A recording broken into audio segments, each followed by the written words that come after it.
Hello students, welcome back to chemistry classes. Class 12th chemistry plus NEET plus JK segment में मैं श्रवण कुमार एक बार फिर से सभी स्टूडेंट्स का वेलकम करता हूं।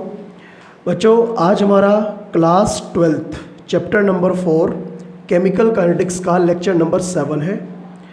और जो हमारा लास्ट लेक्चर था उसके अंदर हम लोगों ने एक टॉपिक स्टार्ट किया था जिसका नाम था unit of rate constant. Actually जितने भी अलग अलग टाइप की रिएक्शंस होती है उनके लिए के की वैल्यू अलग अलग होती है और अलग अलग रिएक्शन के लिए ऑर्डर भी अलग अलग होता है। रिएक्शन अलग अलग ऑर्डर की होती है। अभी हम लोग ऑर्डर पढ़ेंगे। अभी ऑर्डर हमें और ज़्यादा डिटेल में पढ़ना है। ऑर्डर हम लोग कैलकुलेट कैसे करते हैं। ऑर्डर को हमने डिफाइन तो कर दिया था ओके लेक्चर नंबर 5 में, लेकिन रियल में ऑर्डर कैलकुलेट कैसे करते हैं वो भी समझाएंगे आपको। लेकिन मैं बात कर रहा हूँ लास्ट लेक्चर की।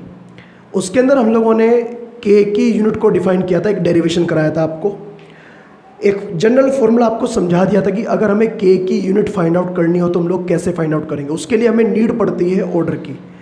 एक्चुअली अलग अलग ऑर्डर की रिएक्शन के लिए के की यूनिट भी अलग अलग होती है। तो हम लोग ये समझ सकते हैं कि अगर हमें रिएक्शन का ऑर्डर दिया हो तो ऑर्डर से हम लोग फाइंड आउट कर सकते हैं के की यूनिट। और अगर हमें दी हो किसी इक्वेशन में के की यूनिट तो हम लोग पता लगा सकते हैं रिएक्शन का ऑर्डर।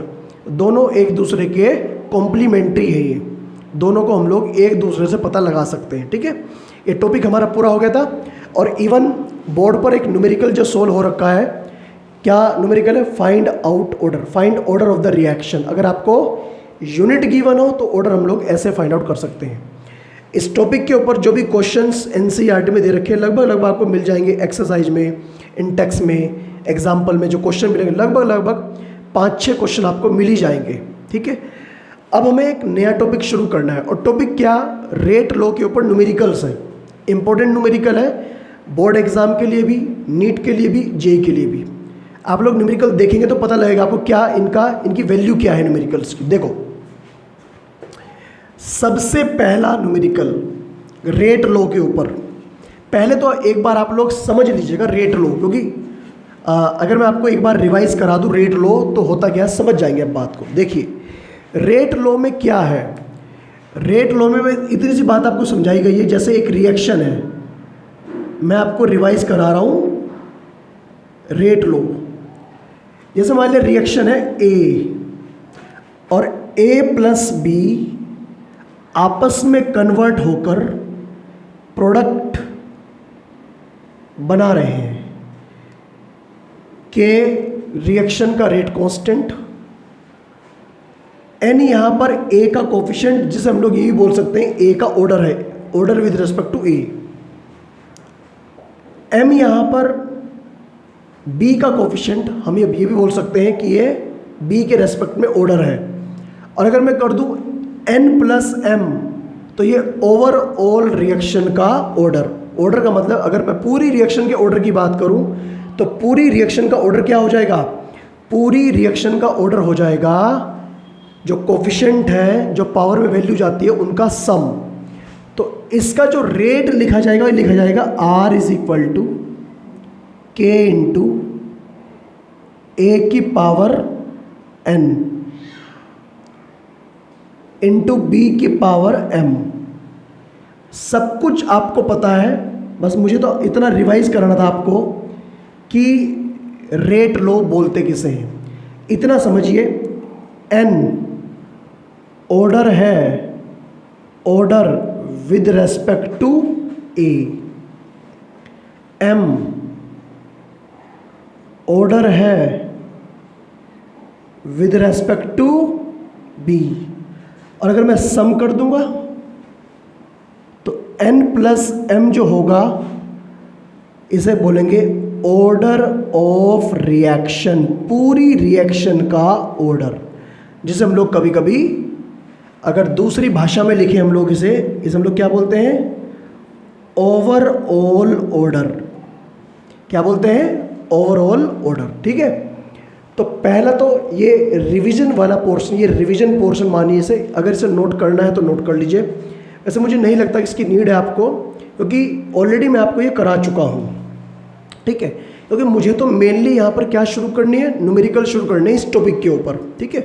तो इसे एक बार मैं चाहता हूँ एक बार इसे अपने नोट्स में रिवाइज कर लीजिए कि ऑर्डर रेट लो के अकॉर्डिंग कैसे हम लोग इसे पढ़ते हैं। अब देखिए न्यूमेरिकल, आप लोग पहले इसे नोट कर लीजिए एक बार।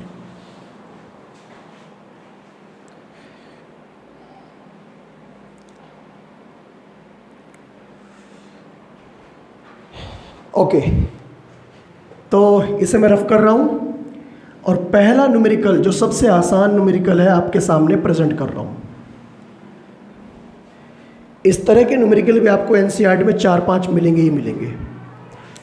जैसे पहला न्यूमेरिकल है, कहा कि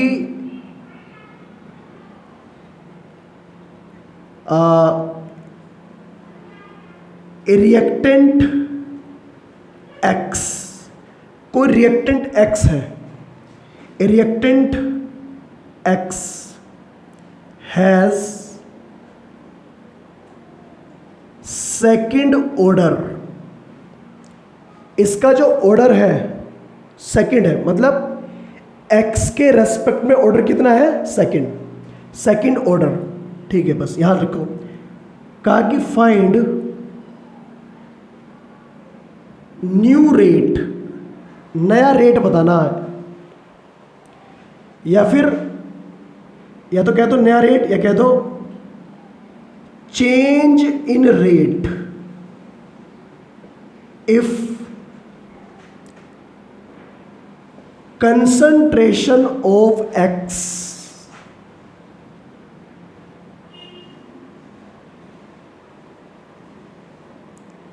इज डबल्ड। अगर x की कंसंट्रेशन को डबल कर दिया जाए, अगर x की कंसंट्रेशन को डबल कर दिया जाए तो जो नया रेट है या रेट में कितना चेंज आया ये बताओ। देखिए इस तरह के न्यूमेरिकल, ये मान के चलो ये इस टाइप के न्यूमेरिकल का सबसे आसान न्यूमेरिकल है ये। आपको और भी न्यूमेरिकल मिलेंगे लेकिन वहाँ पर थोड़ी कंडीशन बढ़ा के मिलेगी आपको, एडवांस लेवल के न्यूमेरिकल मिलेंगे आपको, लेकिन अभी आसान न्यूमेरिकल है।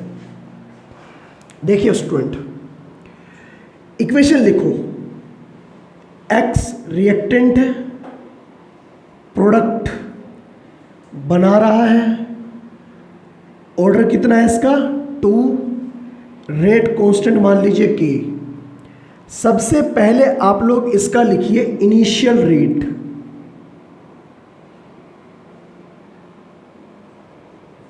इनिशियल रेट हो जाएगा इसका r is equal to k into x की पावर 2, इक्वेशन नंबर 1, ठीक है। अब लिखो इसका फाइनल रेट, फाइनल रेट कह दीजिए या ये कह दीजिए change in rate. Change in rate, rate में कितना चेंज आया उसे मान लीजिए r डैश। भाई जैसे इनिशियल रेट r तो फाइनल रेट कितना हो r डैश। लेकिन ये देखो r डैश की कंडीशन क्या है, इन्होंने कहा कि find out new rate if concentration of x is double. ये तब निकलेगा जब हमने क्या करना है, x को डबल करना है। तो r dash is equal to k, जहां x है वहां पर रख दो 2x, डबल कर दो उसे, और 2x की पावर 2, ये निकालना हमें r डैश। क्या करेंगे इसके लिए, इक्वेशन 1 को इक्वेशन 2 से क्या कर दो, डिवाइड। तो यहां पर क्या करना, डिवाइड इक्वेशन 1 बाई 2, मतलब r upon r dash is equal to, r की वैल्यू क्या है, r की वैल्यू है रही, r की वैल्यू है k इंटू एक्स का whole square upon k into 2x का whole square.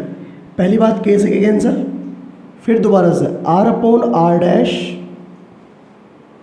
Is equal to, ये तो बचा x का स्क्वायर, ये कितना बचेगा 4x का स्क्वायर, x स्क्वायर से x स्क्वायर कैंसिल हुआ, ये बचा r upon r dash is equal to 1/4। मतलब अगर क्रॉस मल्टीप्लाई करके यहाँ से आर डैश निकालोगे तो क्या बचेगा, ये हो जाएगा r dash is equal to 4 times are.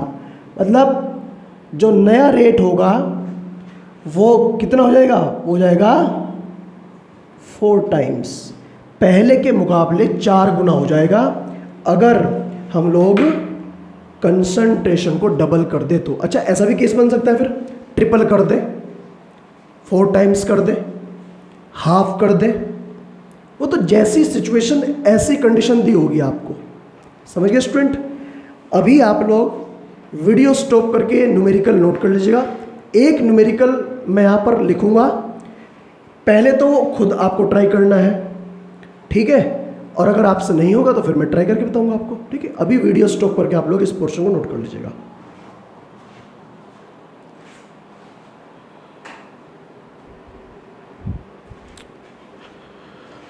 Okay, तो अब मैं एक न्यूमेरिकल यहाँ पर आपके सामने बोर्ड पर लिख रहा हूँ।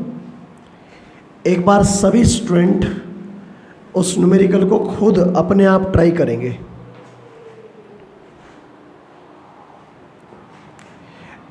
क्वेश्चन है, in a reaction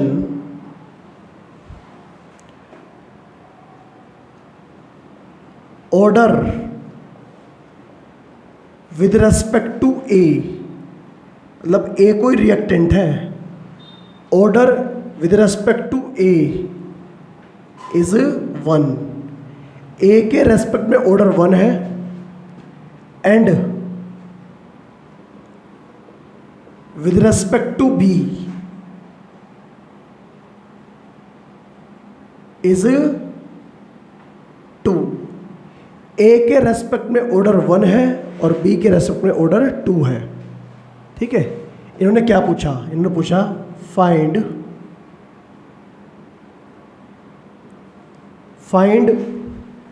change in rate,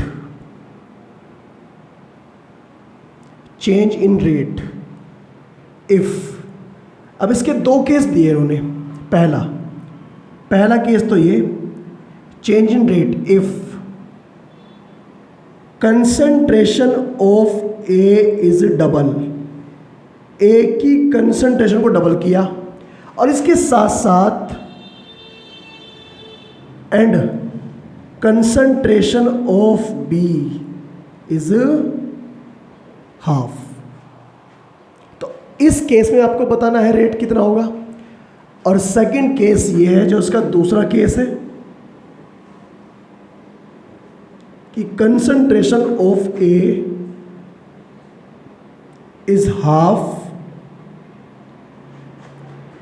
and that of B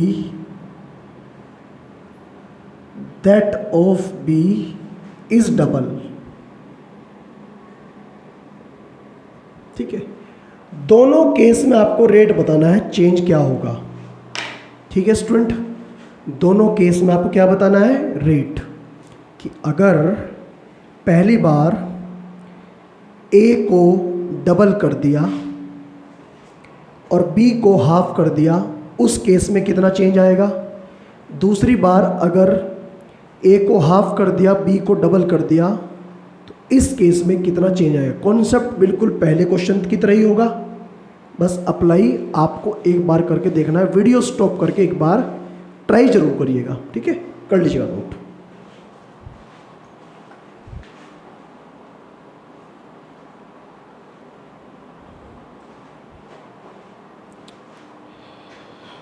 okay, तो उम्मीद है आप लोगों ने, सब बच्चों ने ट्राई किया होगा ये क्वेश्चन ज़रूर। मैं करके बता रहा हूँ, एक बार आप लोग बस मैच कर लीजिएगा कि सही है गलत है।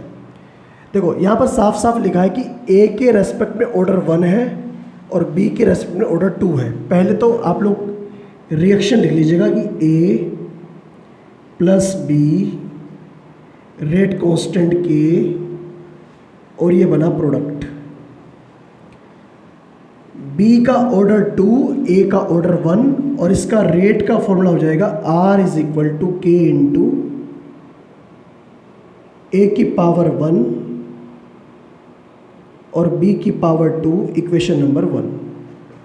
ओके, उम्मीद है यहाँ तक की बात आप समझे होंगे।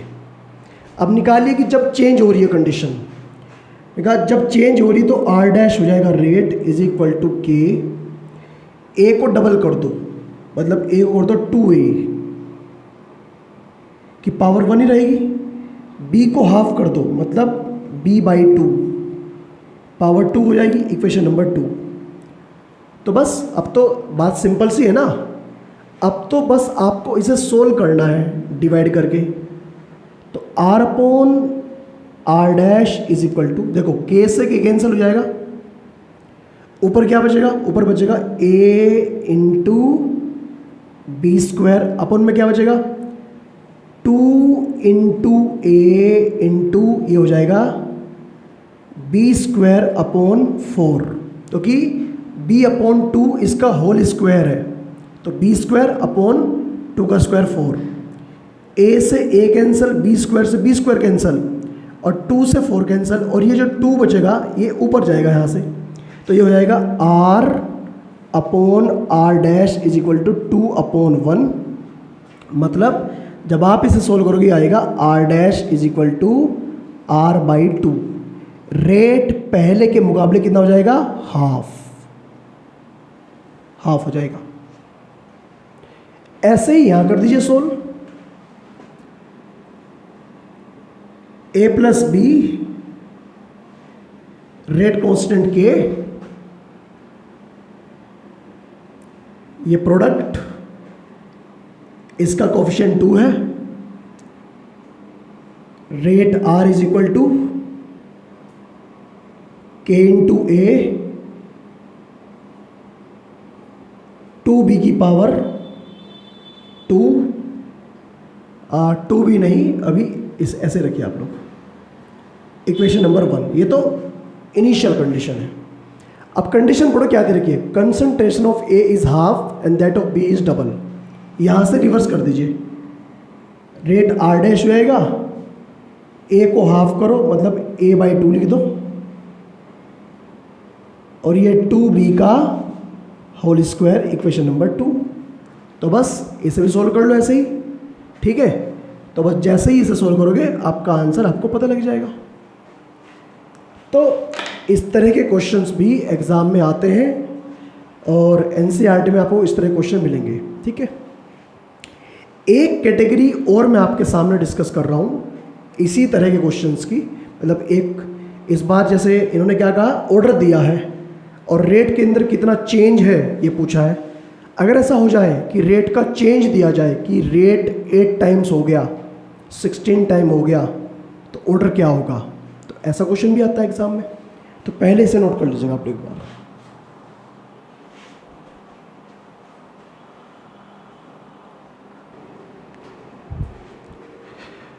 अब मैं आपको इस क्वेश्चन की थोड़ी सी लैंग्वेज बदल के, मतलब थोड़ा सा कंडीशन बदल रहा हूँ और उस कंडीशन के बेस पर देखेंगे क्वेश्चन, जो नया क्वेश्चन लिखवाने जा रहा हूँ।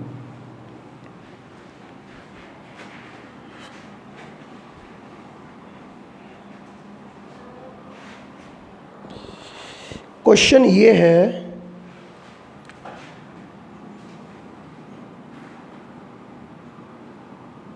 Rate of A reaction is become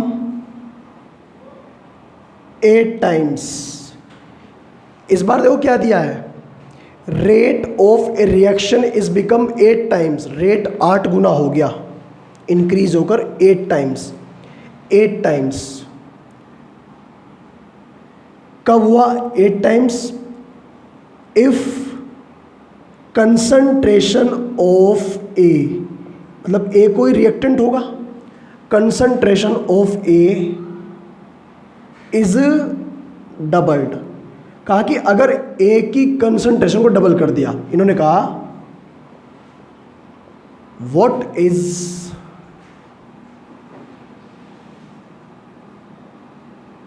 order of the reaction, तो रिएक्शन का ऑर्डर क्या होगा ये हमें बता दीजिएगा। देखते हैं, करते हैं सॉल्व। देखिए ए कन्वर्ट हो रहा है प्रोडक्ट में, के इसका रेट कांस्टेंट, और मैंने कहा इसका ऑर्डर कितना है n, और n निकालना में यहाँ पर। भाई अब तक क्या दिया था, अब तक हमें n की वैल्यू दी थी, हमें रेट में चेंज निकालना था। इस बार हमें रेट में चेंज दे दिया कि रेट 8 टाइम्स हो गया, n निकालना है, रिवर्स प्रोसेस है बिल्कुल। तो मैंने कहा इसका जो रेट है r is equal to k into a की पावर n। अब ये भी आप मानो कि इनिशियल रेट इसका r1 है, और ये बात मैं यहाँ लिख रहा हूँ कि अगर इनिशियल रेट r1 है तो r1 की वैल्यू तो है r, ये समझो ज़रा ध्यान से मेरी बात को आप लोग, इंपॉर्टेंट पॉइंट है। r1 की वैल्यू r है, और जो r2 है, जो चेंज है रेट में, वो कितना है 8r, मतलब पहले के मुकाबले 8 गुना। ये तो r1 के अकॉर्डिंग तो ये हो गया इनिशियल कंडीशन के अकॉर्डिंग। रेट r1 के बदले क्या हो गया r2, बदल गया रेट। कब बदला, जब a की कंसंट्रेशन को क्या कर दिया, डबल, और पावर कितनी n, इक्वेशन नंबर 2। यहां भी आप लोग डिवाइड करिए, डिवाइड इक्वेशन 1 बाई 2 करिए divide. r1 upon r2 is equal to, k से के कैंसिल हुआ, a की पावर n अपॉन 2a की whole power n, equation number 1 2 3 मान लीजिए। अब देखो यहाँ पर r1 r2 की वैल्यू पुट करो, कितनी है r 8r, रखो जरा, यहाँ तो रखो r, यहाँ रखो 8r इज इक्वल टू, इस साइड देखो, देखो इसकी पावर भी n है, इसकी पावर भी n है। जब दोनों की पावर n है तो उसकी होल पावर हो जाएगी है, मतलब इसे हम लोग लिख सकते हैं a अपॉन 2a की होल पावर n, और अंदर ही अंदर a से a क्या हुआ, कैंसल, r से r क्या हुआ, कैंसल। क्या बचा, 1/8 इज इक्वल टू 1/2 की होल पावर n। मुझे n निकालना, n कब निकलेगा, जब ये कोई इधर पावर आएगी। तो मैं बेस सेम करता हूँ, बेस कैसे सेम करूँ, इसे मैं लिख सकता हूँ 1/2 की होल पावर 3, क्योंकि जब मैं इसे ओपन करूँगा तो ये आएगा 1/8, और यहाँ क्या बचा 1/2 की होल पावर n। ये बात हमने पहले भी आपको समझाई थी, जब जब बेस सेम होते हैं पावर इक्वल होती है। तो बस यहाँ से n की वैल्यू कितनी आ गई, 3।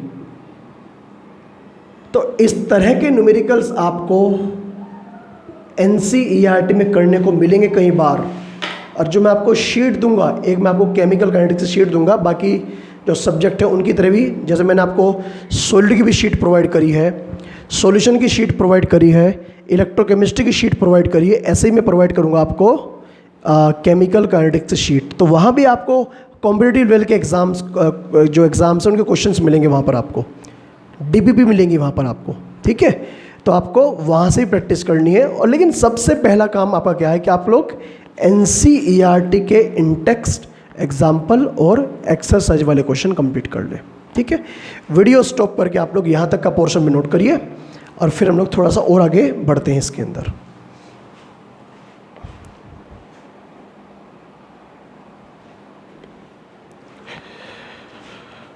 ओके, तो चलिए फिर बच्चों आज के लेक्चर को तो यहीं पर कंप्लीट कर देते हैं, क्योंकि अभी हम लोग नया टॉपिक शुरू करेंगे तो वो पूरा नहीं हो पाएगा। लेकिन इतना ज़रूर है कि आज हमारा ये जो टॉपिक पिछले 2 लेक्चर से चल रहा था, रेट लो, ऑर्डर, उसके बाद में unit of rate constant, order की वैल्यू कैलकुलेट करना, के से एन कैलकुलेट करना, एन से के कैलकुलेट करना, ठीक ऐसे ही रेट से ऑर्डर कैलकुलेट करना, ऑर्डर से रेट कैलकुलेट करना, ये जो सिचुएशंस, अलग अलग तरह की सिचुएशंस बनती हैं और इन सिचुएशंस के ऊपर आपको क्वेश्चंस एनसीईआरटी में मिलेंगे। जब आप लोग एनसीईआरटी क्वेश्चंस को पहचानेंगे तो वहाँ पर इस तरह के क्वेश्चंस आपको मिलेंगे वहाँ पर, ठीक है। तो ये सारे क्वेश्चंस आपको एक बार वहाँ से ट्राई ज़रूर करने हैं स्टूडेंट, ठीक है। तो चलिए हम लोग आज के लेक्चर को यहीं पर कंप्लीट कर देते हैं और अपने नेक्स्ट लेक्चर की जो शुरुआत हम लोग करेंगे वो करेंगे हम लोग मैकेनिज्म ऑफ ऑर्डर। जो ऑर्डर है उसके मैकेनिज्म की, मतलब जो मैकेनिज्म बेस्ड रिएक्शंस होती है, रिएक्शन का मैकेनिज्म दिया होता है, जो एक से ज़्यादा स्टेप में रिएक्शंस होती हैं उनका ऑर्डर हम लोग कैसे फाइंड आउट करते हैं, ठीक है। एक थ्योरेटिकल पार्ट है, उसके साथ एक मैथमेटिकल पार्ट है, कंप्लीट मिलाकर तब जाकर वो पूरा होगा, ठीक है। उसके बाद में मॉलिक्यूलरिटी और फिर उसके ऊपर बेस्ड जितने भी क्वेश्चन हैं वो सारे के सारे, ठीक है। ये मान के चलिए फिर इस चैप्टर का जो एक हाफ पार्ट है, मतलब जो न्यूमेरिकल पोर्शन है वो पूरा हो जाएगा, फिर हम लोग नेक्स्ट न्यूमेरिकल पोर्शन पर मूव करेंगे, ठीक है। आज के लिए इतना ही। Thank you, all the best.